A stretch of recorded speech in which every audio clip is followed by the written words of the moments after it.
Почитувани гледачи на Mnet телевизија, нова емисија од спортскиот магазин Трибина, кој што го посветуваме на македонскиот спорт. Во ова ново издание од Трибина разговарам со Јован Иванов околу спортското качување како спорт и околу сите тие почетоци на Астиво како клуб во Штип. Најпрво благодарност до вас за прифатената покана и можност да поразговарам малку на оваа тема за некој спорт кој што е по не толку можеби да речем популарен како останатите спортови. Благодарам, Александар, на поканата.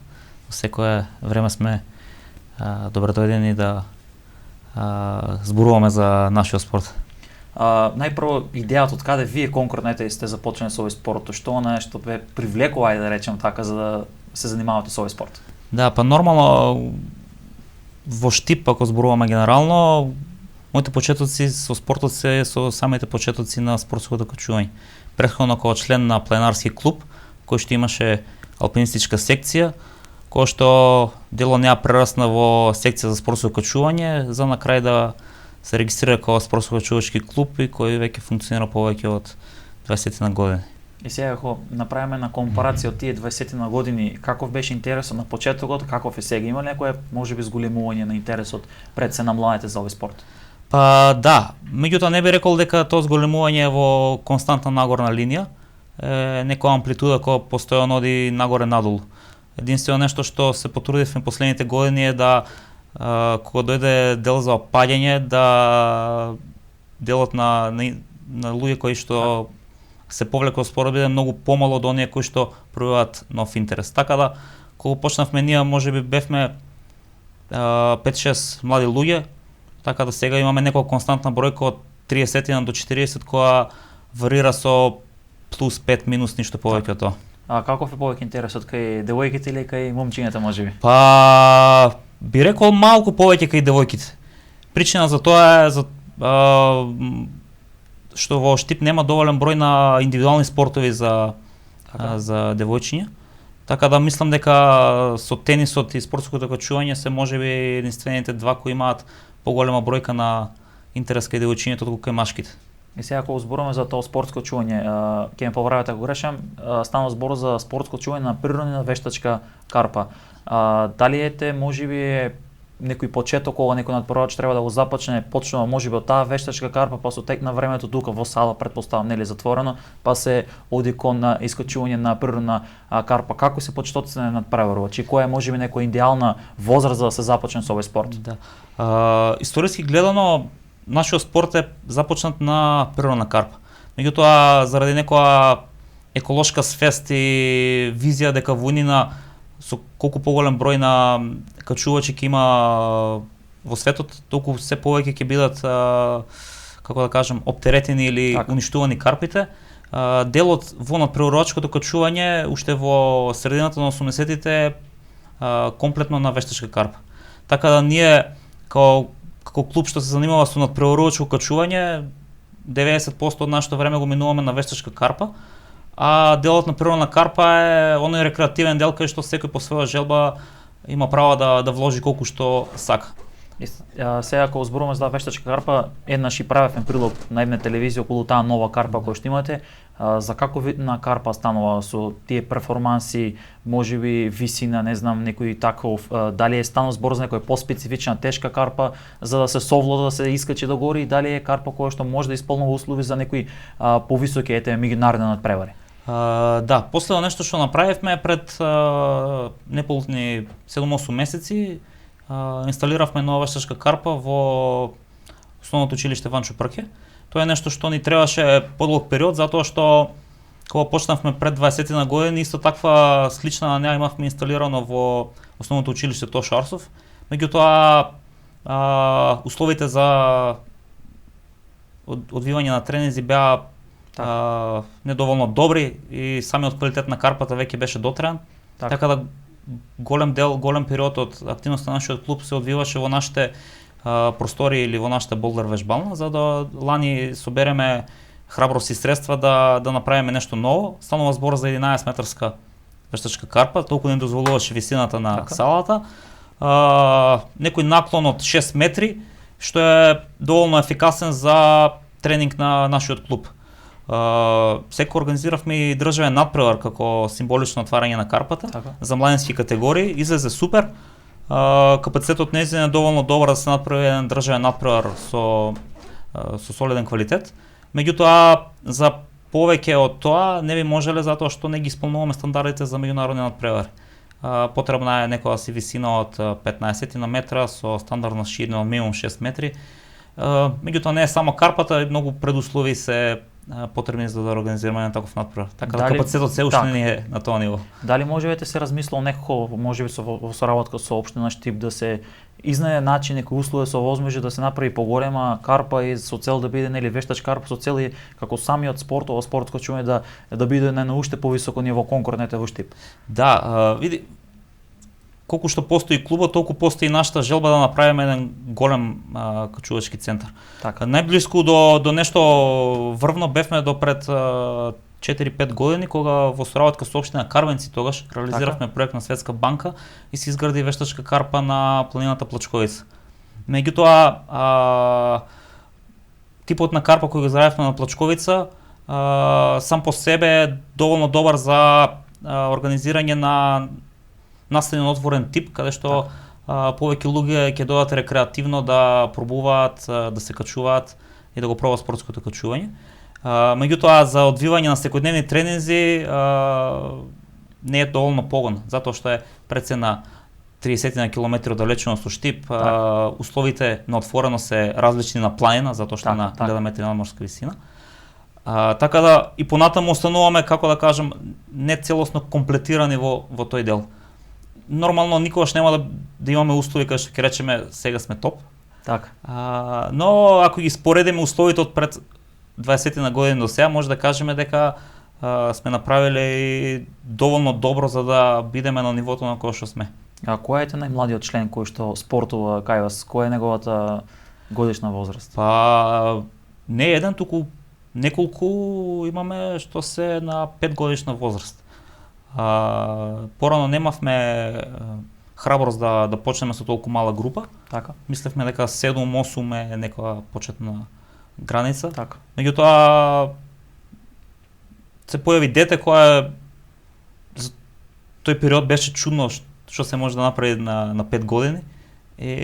Па друго, па трето и видовме дека е доволно окей возраст за да може да почне. Меѓутоа тоа не важи за сите. Тоа се исклучуци на деца кои имаат посебен талент за овој спорт. И сега спомнавте за талентот, меѓутоа од каде желбата? Дали можеби кога ќе дојде 5 годишно дете во сада го гледате, јас сакам да се качувам, не знам, какви се можеби реакциите на вас како ете поискусен во овој спорт наспоред на мало дете кога што дојде? Сега ќе ви кажам, најголем дел од децата кои кога дојдат, коментарот на родителите е дека не можеле да ги симнат на земја дома. Тоа е најчесто качување по врати, по маси, по дрвја и слично, или по така да мислам дека тоа е некој природен инстинкт кај нас луѓето да тежнееме да се качуваме во висина, уште од мали.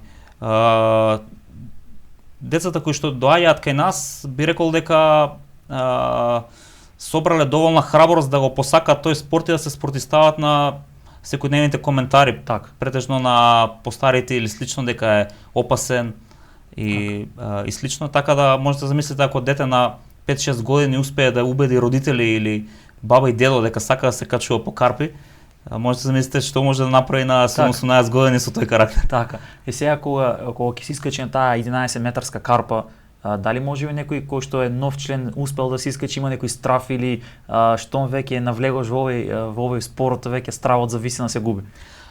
Не, стравот секогаш постои. До нас е колку ќе успееме да го менаџираме. Интересно е што кај децата тие несвесно го менаџираат многу едноставно. Дел од нив се премногу ги завладее тој страф, па добиваат блокаж уште на првите 2-3 метри. Имаш група која не прецепира дали се качила на 11, 20 или 30 метри, фокусирана е кон целта и тоа го прави со буквално да не ти се верува како лесно изгледа без никаков страф. А стравот е присутен кај сите нас, само што кој како успее да го изменаџира во текот на качувањето. И сега од опрема, што она што е надпреварувач го има потреба да го има од таа опрема, за каков вид на опрема ја користите ви за да може нели и на тренинг меѓутоа и на надпревар? Личната опрема кај нас е прилично едноставна, се состои од патики, појас безбедносен и торбичка за магнезиум. Така. Така да единствено нешто кое што кога еволуирате, кога качуваш, посветувате најмногу внимание се патиките кои ги носите. Другиот дел од опремата ние ја велиме колективна, претежно ја обезбедува клубот, тоа е сето она техничка опрема за безбедност која мора да биде максимално проверена, стандардизирана и постојано обновувана.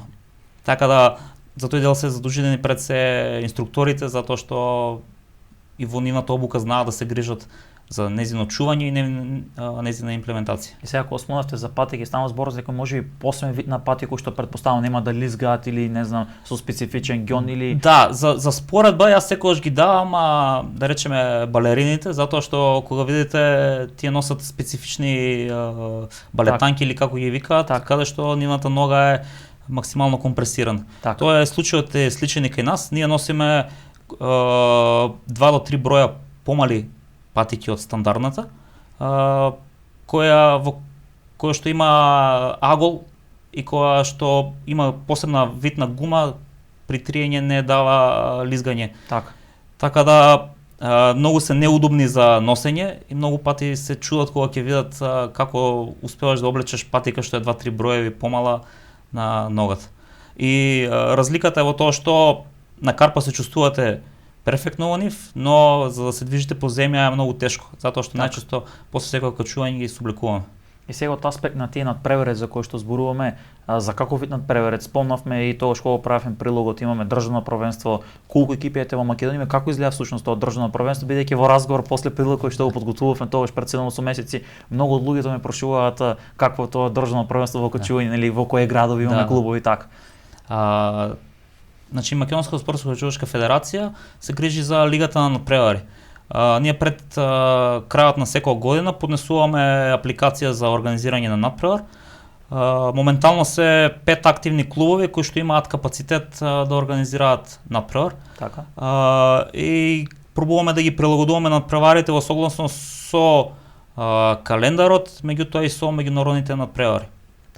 Така да во оваа година ги поделивме во 2 делови, првите беа во почетокот на годината, значи после февруари, март и април, а втори дел на надпревари ќе бидат кон крајот на годината, затоа што во преку летниот период беа меѓународните надпревари, беа олимписките игри, така да не сакавме уште пред време да скратиме можноста на некој што би сакал да конкурира за учество на олимпијада или за светски куп, да не биде попречен заради некој државен надпревар.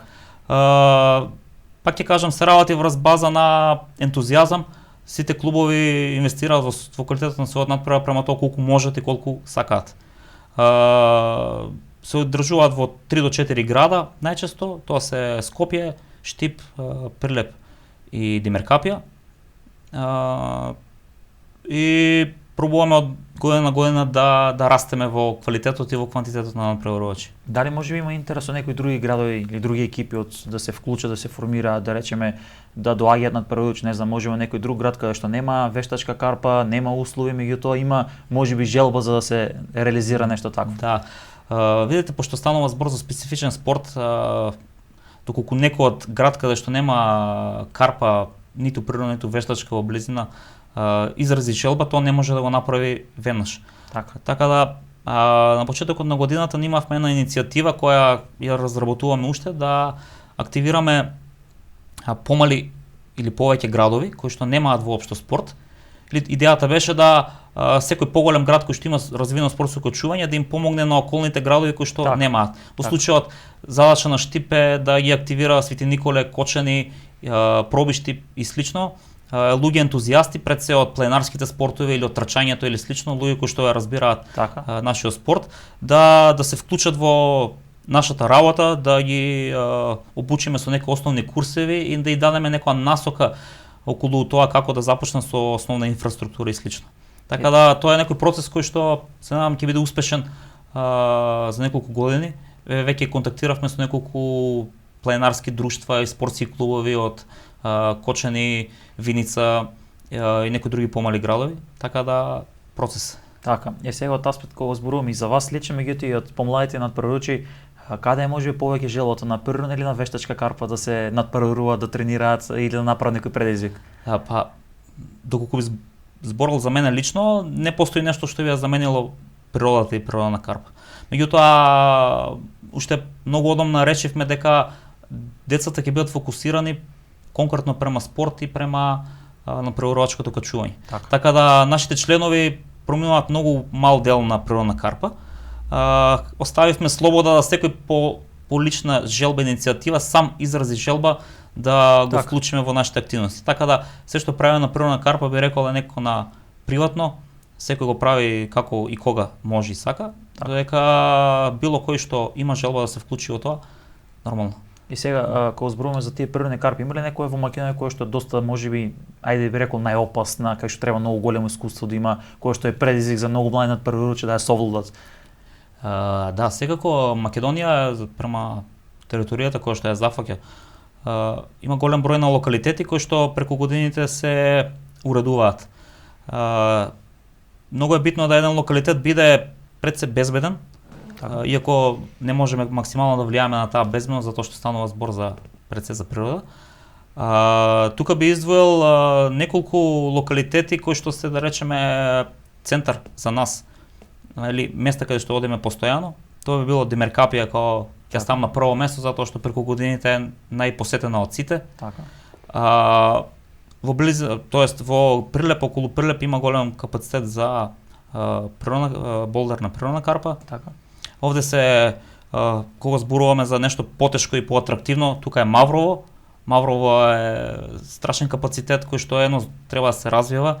Можеби не тешките насоки моментално се стационирани таму, а во близина на Штип можеме да се пофалиме со Пилав Тепе, каде што е, да речеме, можеби јадрото на нашиот спорт. Или се што она го има Штип као качување е резултат на Пилав Тепе.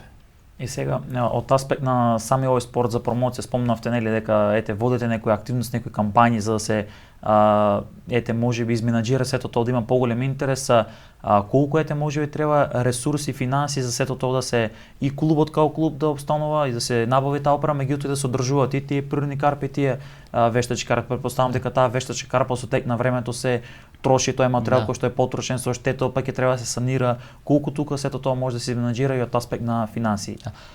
Види, нашиот систем на финансирање сме го довеле до степен да бидеме само одржливи. Тоа значи дека имаме доволно средства да одржуваме постоечки инфраструктури кои што ги имаме. Меѓутоа, доколку сакаме успех, не е доволно само да се одржуваме, мораме да одиме напред. Тоа е делот кај што малку потешко се обезбедуваат средства и оди многу побавно. Како да ја кажам, за да пресликате една насока на светски куп е незамисливо во наши услови, затоа што самата таа кошта многу повеќе од колку што можеме ние да обезбедиме финанси. Во делот за природна карпа се формирани комисии кои што наоѓаат одреден начин да преку ентузијазам ги одржуваат или ги клинчат таквите насоки. Имавме, тоа се уште има иницијатива која што пробуваше преку најразлични беџови, мајци и слично, обезбеди некоја основен буџет со кој би се купиле клинови и со кој би се оклинчиле нови насоки. Така да, нормално, како и во секој друг спорт, доколку влеземе во темата на финанси, знаете дека долга темата. Долга е темата. Меѓутоа, одамна решивме да прекинеме со тоа константно жалење кое што го има насекаде и да пробуваме да го менаџираме тоа што го имаме. И сега од аспект околу вашата кариера, кој е можеби најголемиот предизвик кој што досега имате со Влавник, кон што тежнеете всушност да направите некој голем успех? Па, како да ја кажам, доколку зборувам лично за мене, што ми е малку тешко, не би можел да кажам. Се уште мислам дека не сум го достигнал капацитетот максимум, иако сепак годините веќе ми се сум во период каде што полека морам да се повлечам од преварувачкото качување, но сум присутен таму од аспект на тоа што би сакал да го пренесам моето искуство на помладите, особено на тие меѓународни надпревари, затоа што као надпреварувач и репрезентативец сум ги поминал сите младенски категории на меѓународни надпревари и од друга перспектива можам да го пренесам тоа искуство. Така. Така да, мислам дека можеби пикот за мене ќе биде као тренер, затоа што веќе развивме некој модел кој што веруваме дека ќе биде успешен за колку години не знаеме. Сега од аспект на оние надпревари кои што исполнавте, што остануваат практично од ова календарска година се реализираат, што колку надпревари ќе има и дали Штип практично ќе има можност да одржи некој надпревар до крајот на оваа година? Вака најголем фокус моментално ни се двете балкански првенства, зборувам две затоа што едното е за деца до 14 години, а другото е за јуниори, значи од 14 до 19 години. Тие ќе се одржат во Кожани, Грција и во Истанбул, Турција. Така да, во меѓувреме можеби нема да организираме официјален надпревар, туку ќе направиме така наречени симулативни тренинзи, во кои што организацијски не вложуваме премногу напор, меѓутоа повеќе се посветуваме на техничкиот дел на надпреварувачите. На тој начин и правиме еден вид на мала селекција, кој е спремен и како е спремен, затоа што знаете, при организација на надпревар се потребни повеќе луѓе, повеќе средства. Вака со симулативен тренинг го решаваме тоа многу поедноставно и многу попрецизно за надпреварувачите. До крајот на годината треба да имаме уште два надпревари, Штип нема да биде во тие. Нашиот надпревар заврши во март. Така да ни остануваат уште два државни, две балкански и доколку не идеме на некој меѓународен надпревар кој што беше вчера во Албанија, наши деца беа на надпревар во Албанија, кој што на покана на Албанската федерација учествува на невен прв надпревар како гости. И сега, кога зборувам исто за овие надпревари, да направиме некоја разлика, таму имаше некои ќе ме поправите ако грешам, 3 вида на надпревари, имаме нели брзински, така 3 дисциплини, што она разлика од една до друга дисциплина? Бразинското самото име кажува, станува збор за качување на стандардизирана насока, значи една иста, долга 15 метри или висока 15 метри, со одна предпоставени фаќалишта кои што никогаш не се менуваат, речи си 15 на години.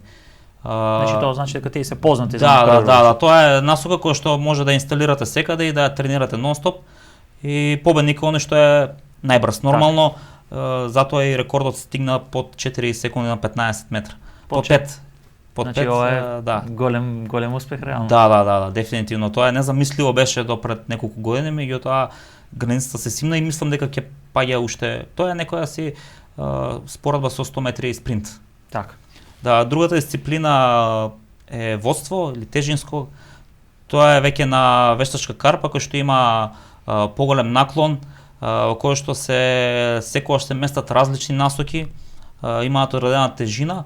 Надпреварувачите не ги знаат, влегуваат во нешто непознато, се качуваат со јаже до каде што можат и кој што ќе се качи највисоко, тој е технички најдобар. И последната дисциплина е болдер, каде што да речеме се одземаат 4 различни сегменти од една насока, или тоа се 4 кратки проблеми. Така.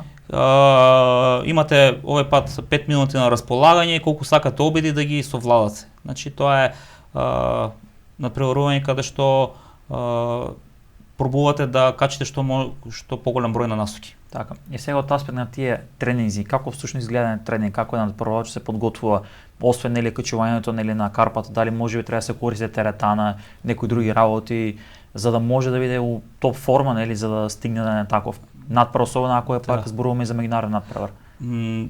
Видите, во тренинг најпрво мора да се постави цел. Значи, доколку влезете во тренажен процес без цел, нема каде да терате. Така да ние ги поставуваме обично целите, го нарекуваме периодот на пик. Обично е кога станува збор за некој меѓународен надпревар, например оваа година ни беше светското младенско првенство во Кина и некаде во септември почна тој тренажен процес за да пикот дојде во август. Така да станува збор, го делиме тренингот на тренажниот процес на 4 дела. Преку зимниот период даваме поголем акцент на оној волуменски капацитет, па да преминуваме во сила, па преминува во таа кратка издржливост, долга издржливост и на крај доаѓаме до главниот надпревар за кој што се спремаме. Сега меѓу сите тие 4 периоди, покра циклуси, постојат микроциклуси кои што ги прилагодуваме према условите кои ги имаме. Ти спомна теретана, така да теретаната може да биде вклучена во делот кога вежбаме сила. Така. И тогаш ги делиме која недела, кој дел ќе го работиме, колку ќе вложиме во тоа, внимаваме на килажата, пред се затоа што колку повеќе тренирате сила, толку повеќе се зголемува и вашата тежина. Така да доколку би направиле некоја проста изглед како изгледа тоа, преку зимото го собираме нашиот капацитет на сила и потоа само го усовршуваме до летото. Значи стана збор за еден доста макотрпен процес. Да, премногу комплексен процес затоа што кој постојано се надоградува. Сега доколку ви дам пример, кога почнавме ние со спортско качување, воопшто немаше ни периодизација на тренинг. Значи тренингот се одвиваше, одиме денес на тренинг, правиме тоа што ќе ни текне. Некоја наша замислена идеја што треба да е. Додека сега мораме стрикно да внимаваме кога и што се работи, а пред се најмногу мора да внимаваме на повредите, затоа што тоа е една од работите кои што доколку успеете да ги избегнете, а направите врвен тренинг, тогаш сте направиле се правилно. Што на што практично треба да се внимава при тие повреди? Кои се можеби најчести повреди кога го правиш на овој спорт? Најчести повреди кај нас се, би рекол, прстите.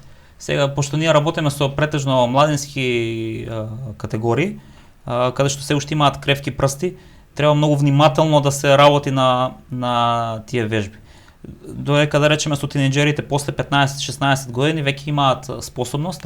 И делот на ојачување на тетивите е процес кој што тие тешко го прифаќаат дека треба да трае малку подолго. Значи влегуваат одма во проблеми каде што бараат поголем капацитет на сила во прсти и најчесто доаѓа до нивна повреда. За среќа не сме имале до сега ние на посериозна повреда.